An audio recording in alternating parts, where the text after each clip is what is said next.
Halo teman-teman, salam jumpa teman-teman. Ini lagi di kebun kladi ya, di kebun tales. Tapi talesnya karena videonya kalau dari sana panas teman-teman, kita agak jauh ya. Yang penting kita tidak kena panas ya. Ini padahal sudah jam 5 tapi panasnya luar biasa lah. Ini ya teman-teman ya. Ini talesnya ini. Talesnya udah umur 1 bulan lebih teman-teman. Tapi jangan lupa teman-teman subscribe, komen, dan tekan tombol loncengnya supaya kita tidak gagal paham untuk menyimak kita video di tanaman tales keladi ya. Tanaman tales keladi karena ini mau musim panas, sengaja nggak disemprot ya. Kita hanya ditebas saja supaya dingin, ditebas saja supaya dingin lingkungannya. Jadi gitu ya teman-teman, itu tales mbote teman-teman ya. Nah, sebenarnya ini bukan punya kita teman-teman, punya Pak Agus ya, punya Pak Agus Triono yang menanam tales ini karena dia nanam yang di gunung sana berhasil juga. Jadi ini nyoba ya, ini sekitar 300 batang aja, sedikit aja yang di sini nih. Nah, cuman baru umur sebulan segitu ya teman-teman ya. Dulu bibitnya kecil-kecil. Nah, ini rencananya untuk bibit lagi dikembangkan di sini untuk calon-calon tales masa depan teman-teman ya. Tales masa depan itu artinya apa? Kita yang belum nanam, bisa minta bibit atau nempel. Nah, kalau minta beli bibit ya harga kayak harga pasaran teman-teman. Per kilo itu ya sekitar per kilo kalau nggak salah 8.000 atau kalau bibit. Kalau yang putih godoknya, tales godoknya cuman 5.000 aja sekarang ini. Jadi teman tani yang punya modalnya minim, kita belajarlah dari sini ya, belajar dari sini. Yang penting kita punya lahan, punya cadangan isi perut. Nah, itu insya Allah kita akan berkembang ya teman-teman ya. Kita akan berkembang, kita nanam tales ini. Karena banyak di daerah Kalimantan yang wilayah utara, wilayah Kalimantan Timur yang sebelah barat juga sudah banyak yang nanam keladi ini. Termasuk daerah-daerah Sengatak sana sudah banyak nanam ya. Terus ini di daerah Kerang, daerah saya ini banyak nanam juga. Mulai banyak produksi tales ini.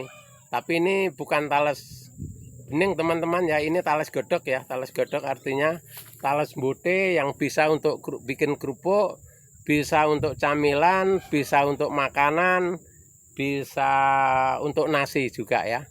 Ini tales ini karena sudah dulu waktu saya di Lampung juga pernah bikin nasi dari tales, pernah ya. Waktu masih darurat zaman tahun berapa itu, tahun 70-an ke sana ya. Masih agak darurat dulu. Mungkin sekitar tahun 71-72 itu masih darurat teman-teman. Jadi kita hidupnya di perantauan, jadi ketemulah tales ini yang kita gasak itu ya. Zaman dulu itu di Lampung kita tales sama jagung dulu yang diembat itu. Zaman waktu itu saya kerja itu masih belum ada 100 rupiah itu. Belum ada zaman itu saya kerja. Waktu tahun 70 saya kerja di Lampung ini, belajar kerja ya. Karena saya berangkat ke Lampung tahun 59 ya. Kita berangkat ke Lampung. Terus tuanya di Kalimantan ini ya. Jadi teman-teman, kalau lihat umurnya dari semangat kita ini udah jauh teman-teman ya. Umur kita udah sekitar 77.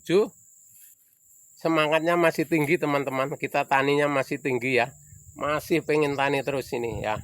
Karena supaya kita ini jangan teman-teman, jangan lembek-lembek kayak plastik kepanasan. Selama kita sehat kita gaspol ya, kita gaspol. Karena sewaktu kita nanti pensiun udah tua, kita itu udah ada persiapan untuk ngerawat kita ya teman-teman ya.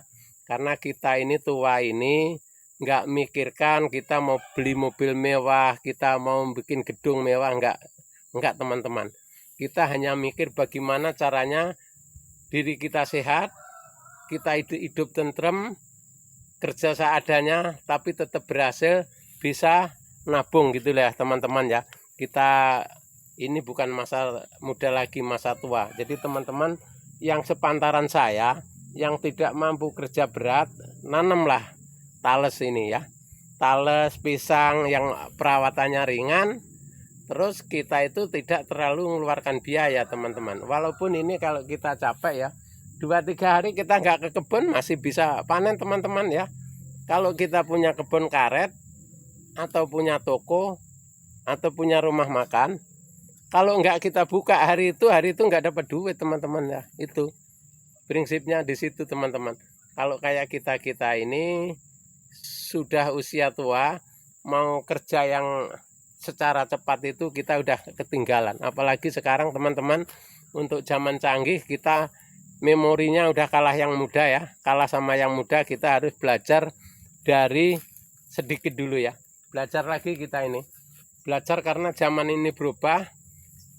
Zaman anak muda sekarang udah zaman digital lah. Kita zamannya nanam keladi, nanam pisang, yang modal kita sedikit bisa berhasil teman-teman. Itu cara kerja kita untuk masa tua ya. Jadi kalau yang masa muda nggak perlu kita ceramai, dia lebih pintar daripada kita ya teman-teman ya. Jadi bila perlu anak muda mau ikut-ikutan malah bagus, mau ikut nanam keladi, mau ikut nanam pisang, itu malah bagus teman-teman ya. Karena itu untuk menunjang ekonomi kalian ya, untuk menunjang ekonomi kalian, daripada kita banyak pikiran artinya wah ini ngambil ini nanti setornya gini, ngambil ini setornya gini, itu banyak pikiran, rambut kita cepat putih teman-teman ya. Nah itu, jadi kita kerjaan kita ini kita paksa kalau begitu ya. Jadi kalau kita untuk sederhana teman-teman, supaya terutama kita awet di tenaga kita, awet sehat, kita nggak terlalu banyak mikir, nggak terlalu banyak rencana, kita niat langsung bekerja gitu ya. Kalau kita banyak mikir, banyak membayangkan, itu tidak akan sukses teman-teman. Itu banyak yang gagal ya. Itu jadi itu kunci utama untuk kita usia tua ini teman-teman ya. Teman-teman seumuran saya yang menyimak silahkan ikuti. Nah supaya teman-teman tidak jadi bebannya anak-anak ya. Tidak jadi bebannya anak-anak kalian. Yang anak-anak kalian masih ekonominya berkembang, supaya tidak terganggu ya. Jadi teman-teman yang seusia saya, belajarlah untuk menikmati hidup. Jangan belajar untuk ke atas-atasan, jangan. Kita belajar menikmati hidup sambil bertani sederhana. Kita pupuknya cukup pupuk kompos. Yang penting kita bahagia, sehat. Itu teman-teman ya. Jangan sampai kita terlalu tinggi ambisi. Karena kita walaupun tinggi ambisi itu kalah sama yang muda teman-teman ya. Yang muda itu ketek HP aja sudah duitnya udah keluar banyak. Kalau kita ini kalau nggak pakai otot ya susah teman-teman ya. Itu bisa disimak, bisa dipelajari, bisa untuk dicontoh, langsung dikerjakan teman-teman ya. Jangan banyak mikir. Kalau banyak mikir nanti akan lupa segalanya ya. Karena terlalu membayangkan yang belum ada. Kita yang ada dulu kita nikmati ya. Jadi kita kerja untuk masa tua ya. Jangan kerja untuk nganggur, jangan. Kita kerja untuk masa tua. Oke, terima kasih teman-teman. Semoga bermanfaat untuk ocehan-ocehan ini. Kalau teman-teman bisa menyimak dan melaksanakan, insya Allah akan sukses di masa tua. Oke, terima kasih.